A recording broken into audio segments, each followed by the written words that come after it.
Hello everyone, आज हम class 7th में भूगोल का लेसन 5 रीड करेंगे। तो आइए शुरू करते हैं। तो लेसन 5 में हम वायुमंडल के बारे में जानेंगे।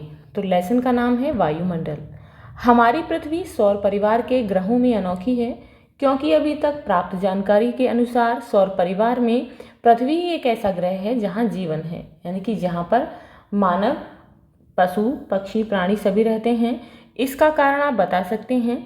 इसका कारण है पृथ्वी पर जल की उपलब्धता, सूर्य से उचित मात्रा में ताप का मिलना और जीवनदायिनी गैसों से युक्त हमारा वायुमंडल। इस कारण से हमारा जो है इस पृथ्वी पर जीवन संभव है।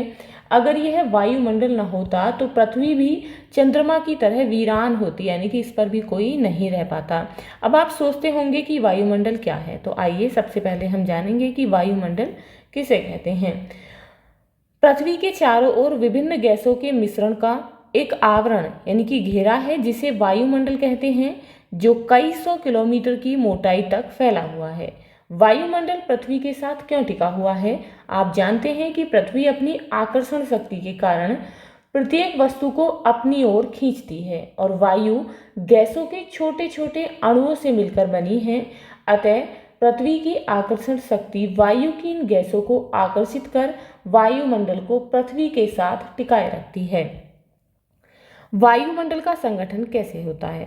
सामान्य रूप से वायु कई प्रकार की गैसों से मिलकर बनी है, परंतु इसमें 99% भाग दो प्रमुख गैसों का है। इनमें से एक है नाइट्रोजन, जो कि 78% है, तथा दूसरी है ऑक्सीजन, जो कितने परसेंट है? 21%। और जो बाकी है 1% में आर्गन है, carbon dioxide, hydrogen, helium, ozone आदि सम्मिलित हैं। तो यहाँ पर चित्र 5.1 को देखकर आप समझ सकते हैं कि वायुमंडल का संगठन गैसों से किस तरीके से हुआ है। क्या आप जानते हैं कि नाइट्रोजन जो वायुमंडल में सबसे अधिक मात्रा में पाई जाती है, इसका क्या लाभ है? नाइट्रोजन पौधों के लिए आवश्यक होती है, जिसे पौधे वातावरण से सीधे ग्रहण नहीं करते, बल्कि मिट्टी व पौधों में पाए जाने वाले बैक्टीरिया के द्वारा लेते हैं। दूसरे, नाइट्रोजन की अधिक मात्रा आग लगने की संभावना को कम करती है। सोचो, अगर नाइट्रोजन के स्थान पर ऑक्सीजन सबसे अधिक मात्रा में मिलती, तब क्या होता? आप जानते हैं कि हम सब ऑक्सीजन के बिना सांस नहीं ले सकते हैं। इसी तरह पेड़ पौधों के भोजन निर्माण के लिए कार्बन डाइऑक्साइड और उनके विकास के लिए नाइट्रोजन की आवश्यकता होती है। वायुमंडल में गैसों के अलावा जलवाष्प और धूल के कण भी पाए जाते हैं। धूल के कण जलवाष्प को अपनी ओर आकर्षित करते हैं, जिससे जल बूंदों का निर्माण होता है। बादल, वर्षा, कोहरा इन्हीं के कारण होता है। सोचकर लिखिए, किस मौसम में वायु में धूल के कण अधिक होते हैं और क्यों होते हैं? तो गर्मी और सूखे मौसम में वायु में धूल के कण अधिक होते हैं, क्योंकि इस समय जमीन सूखी होती है और तेज हवा चलने पर मिट्टी, धूल आसानी से उड़कर हवा में मिल जाती है। अगला यहाँ पर प्रश्न पूछा गया है कि जलवाष्प की मात्रा वायु में किस मौसम में सबसे अधिक होती है और क्यों होती है? तो बरसात के मौसम में वायु में जलवाष्प सबसे अधिक होती है, क्योंकि लगातार बादल और वर्षा के कारण वाष्पीकरण ज़्यादा होता है और हवा में नमी भर जाती है। अगला प्रश्न है, यदि वायुमंडल में ऑक्सीजन न होती तो क्या होता? तो अगर वायुमंडल में ऑक्सीजन न होती तो मनुष्य और जानवर सांस नहीं ले पाते, ईंधन नहीं जलता और पौधों का भोजन निर्माण भी रुक जाता। इसीलिए जीवन संभव नहीं रहता। अब यहाँ पर हम जानेंगे वायुमंडल की परतों के बारे में कि वायुमंडल की कौन कौन सी परत होती हैं। आप जानते हैं कि पृथ्वी वायुमंडल की गैसों को अपनी ओर आकर्षित करती है, जिससे पृथ्वी के पास वायुमंडल में भारी गैसें पाई जाती हैं और अधिक ऊंचाई पर हल्की गैसें मिलती हैं। इस प्रकार तापमान और वायुमंडल के घनेपन के आधार पर इसे 5 परतों में बांटा जाता है। पहली है क्षोभ मंडल, समताप मंडल, मध्य मंडल, आयन मंडल और बाह्य मंडल। देखिए और बताइए। अब आप जो है यहाँ पर देखेंगे कि क्षोभ मंडल की ऊंचाई कितनी है। तो पृथ्वी की सतह से लगभग 15 किलोमीटर तक क्षोभ मंडल की ऊंचाई होती है। तो पृथ्वी से जो है 15 किलोमीटर ऊपर तक क्षोभ मंडल होता है। उसके बाद समताप मंडल किन किन परतों के बीच में होता है? तो समताप मंडल होता है क्षोभ मंडल और मध्य मंडल के बीच में। यहाँ देख सकते हैं चित्र में, ये मध्य मंडल है और यहाँ क्षोभ मंडल, इसके बीच में समताप मंडल पाया जाता है। उसके बाद है समताप मंडल की औसत मोटाई कितनी होती है? तो समताप मंडल की जो है औसत मोटाई 15 किलोमीटर से 50 किलोमीटर तक होती है। यानी कि यहाँ पर देख सकते हैं क्षोभ मंडल होता है 15 किलोमीटर तक, उसके बाद समताप मंडल होता है। तो समताप मंडल की जो मोटाई है वो औसतन 15 किलोमीटर से 50 किलोमीटर तक होती है। कृत्रिम उपग्रह किस मंडल में स्थापित किए जाते हैं? तो जो कृत्रिम उपग्रह होते हैं वो बाह्य मंडल में स्थापित होते हैं। उसके बाद मध्य मंडल का विस्तार कितने किलोमीटर का है? तो मध्य मंडल का जो विस्तार है वो 50 किलोमीटर से 100 किलोमीटर तक का है। यहाँ से यहाँ तक आप देख सकते हैं, ये क्या है? मध्य मंडल का विस्तार है। वायुमंडल की सबसे निचली परत को क्षोभ मंडल कहते हैं। यह परत धरातल से लगभग 15 किलोमीटर की ऊंचाई तक पाई जाती है। धरातल से इसकी ऊंचाई ध्रुवों पर लगभग 8 किलोमीटर और विषुवत रेखा पर लगभग 18 किलोमीटर तक है। यह वायुमंडल का सबसे घना भाग है। इस परत में धरातल से ऊपर जाने पर प्रति 1 किलोमीटर की ऊंचाई पर 6.5 डिग्री सेल्सियस की दर से तापमान में कमी आती जाती है, इसीलिए इसे परिवर्तन मंडल भी कहते हैं। आप मौसम संबंधी अनेक घटनाएं जैसे कि कोहरा, बादल, ओला, तुषार, आंधी, तूफान, बादलों का गरजना, बिजली चमकना आदि देखते होंगे। यह सभी घटनाएं इसी क्षोभ मंडल में घटित होती हैं। इस प्रकार धरातल पर पाए जाने वाले सभी जीवधारियों के लिए क्षोभ मंडल महत्वपूर्ण परत है। समताप मंडल में ओजोन परत पाई जाती है। यानी कि क्षोभ मंडल के ऊपर कौन सी लेयर होती है? तो उसके ऊपर होती है समताप मंडल, जिसमें ओजोन परत पाई जाती है, जो सूर्य से आने वाली हानिकारक पराबैंगनी किरणों से हमारी रक्षा करती है। मध्य मंडल में उल्कापात यानी कि टूटते तारे की घटना घटित होती है। आयन मंडल द्वारा रेडियो तरंगे पृथ्वी की ओर परावर्तित की जाती हैं, जिससे हमें रेडियो व टेलीविज़न का प्रसारण सुनाई व दिखाई देता है। वायुमंडल वायुमंडल की सबसे बाहरी परत है, जिसमें हाइड्रोजन और हीलियम गैसें पाई जाती हैं। अब यहाँ पर आगे है वायुमंडल के तत्व। तो वायुमंडल के कौन कौन से तत्व होते हैं उनके बारे में हम यहाँ पढ़ेंगे। वायुमंडल के प्रमुख तत्व हैं तापमान, पवन, वायुदाब, वर्षा तथा आर्द्रता। तापमान वायुमंडल तथा पृथ्वी की ऊष्मा का प्रधान स्रोत सूर्य है। सूर्य सभी दिशाओं में प्रकाश और ऊष्मा का विकिरण यानी कि किरण फैलाना, किरणों को फैलाता है, तो ऊष्मा का विकिरण करता है। इसे सौर विकिरण कहते हैं। पृथ्वी को प्राप्त होने वाले सौर विकिरण को सूर्यातप कहते हैं। पृथ्वी का धरातल मुख्यतः इसी सूर्यातप से गर्म होता है। सूर्य की किरणें पहले धरातल को गर्म कर देती हैं, फिर गर्म हुआ धरातल अपने संपर्क में आने वाली वायु को गर्म कर देता है। वायु गर्म होकर ऊपर उठती है और वायुमंडल को गर्म करती है। इस प्रकार वायुमंडल मुख्यतः नीचे से गर्म होता है, अतः वायुमंडल के निचले भागों में सामान्यतः तापमान अधिक होता है। जैसे जैसे ऊंचाई बढ़ती जाती है तापमान घटता जाता है। इसीलिए हिमालय पर्वत की ऊंची चोटियों पर सदैव बर्फ जमी रहती है। वायु में गर्माहट यानी कि ऊष्मा या ठंडेपन की मात्रा को तापमान कहते हैं। तापमान मापने की मानक इकाई डिग्री सेल्सियस है। इसे तापमापी यानी कि थर्मोमीटर द्वारा नापते हैं। तो वायु में गर्माहट की और ठंडेपन की मात्रा को तापमान कहते हैं और तापमान मापने की मानक इकाई डिग्री सेल्सियस होती है, जिसे तापमापी द्वारा नापते हैं। वायुदाब, तो वायु विभिन्न गैसों का मिश्रण है। तो यहाँ पर आप देखेंगे चित्र 5.3, जिसमें दिखाया गया है कि धरातल पर तापमान का वितरण कैसे होता है। यानी कि जो सूर्य का तापमान है, यहाँ पर जो सूर्यातप है वो किस तरीके से उसका यहाँ पर वितरण है। तो यहाँ देख सकते हैं, ये है यहाँ पर उष्ण कटिबंध 0 डिग्री सेल्सियस में।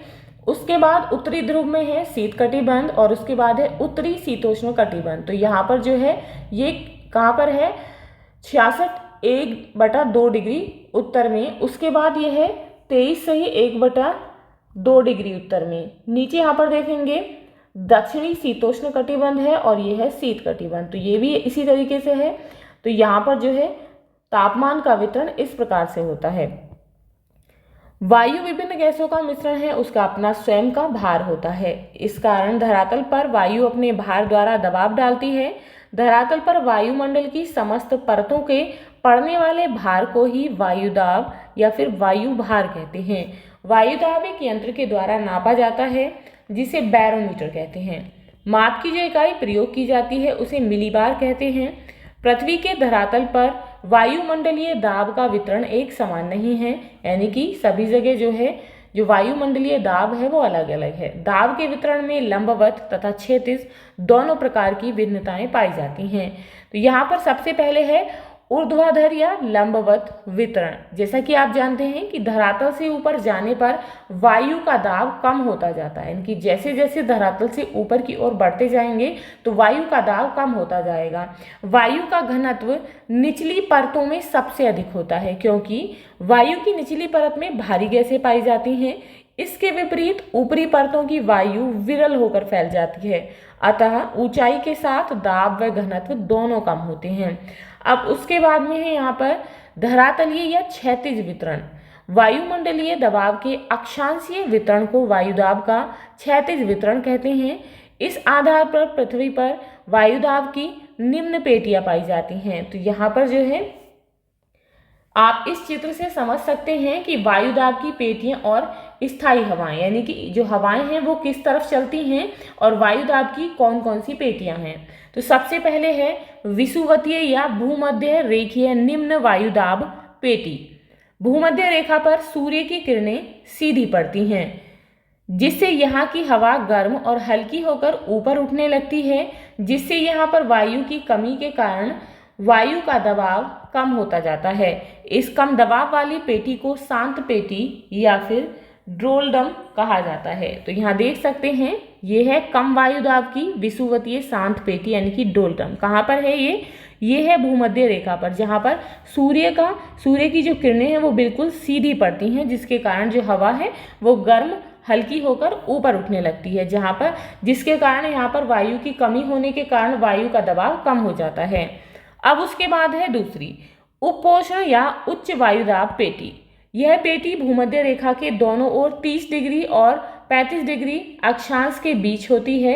यहाँ तापमान भी अधिक रहता है तथा भूमध्य रेखीय निम्न वायुदाब एवं उपध्रुवीय निम्न वायुदाब वाले क्षेत्र के ऊपर से आने वाली हवाओं के उतरने से वायुदाब भी उच्च पाया जाता है। सामान्यतः वायुदाब तथा तापमान में विपरीत संबंध होता है, अर्थात जब तापमान ज़्यादा होता है तो वायुदाब कम और जब तापमान कम तो वायुदाब ज़्यादा, यानी कि अपोजिट होता है। इसीलिए कहा जाता है कि जब थर्मामीटर ऊंचा हो तो बैरोमीटर नीचा तथा थर्मामीटर नीचा तो बैरोमीटर ऊंचा होता है। उसके बाद नेक्स्ट है उपध्रुवीय निम्न वायुदाब पेटी।